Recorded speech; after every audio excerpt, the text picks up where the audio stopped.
সমাগত পঞ্চায়ত নিৰ্বাচনক লৈ হগুনমাৰীত আঞ্চলিক পঞ্চায়তৰ সদস্য পদৰ কংগ্ৰেছৰ প্ৰত্যাশী প্ৰাৰ্থী মনচিৰা বেগমৰ নিৰ্বাচনী প্ৰচাৰ সভাখনত হগুনমাৰী গাঁও পঞ্চায়তৰ প্ৰাক্তন সভাপতি আতৱাৰ হুছেইনৰ দৰে জনদৰদী নেতা আমি জীৱনত দেখা নাই বুলি ৰাইজে ভাষণ প্ৰদান কৰা পৰিলক্ষিত হৈছে। হগুনমাৰী গাঁও পঞ্চায়তবাসীৰ মুখত কেৱল এটাই শ্লোগান, প্ৰাক্তন সভাপতি আতৱাৰ হুছেইনৰ বাহিৰে একো নুবুজো।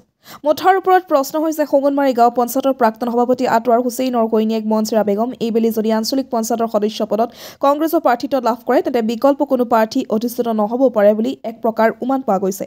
বিলাসীপাৰাৰ পৰা জহিৰুল ইছলামৰ report, north east frontier news. ৰাইজৰ দুখ বেদনাৰ কথা আদান প্ৰদান কৰোঁ। তেওঁলোকে মোক কয় মোৰো দুখ বেদনা যিখিনি আছে মই কৈছোঁ। বিপদে আপদে যেতিয়াই মাতে মোক পায়, সেইকাৰণে মোৰ পিনে ৰাইজৰ মৰম আছে। ৰাইজে হাত দাঙি ৰাইজে সমৰ্থন জনাইছে। মই ৰাইজৰ পৰা আশীৰ্বাদ বিচাৰিছিলোঁ, সমৰ্থন বিচাৰিছিলোঁ। ৰাইজে পৰিপূৰ্ণ আশীৰ্বাদ আৰু সমৰ্থন দিছিল।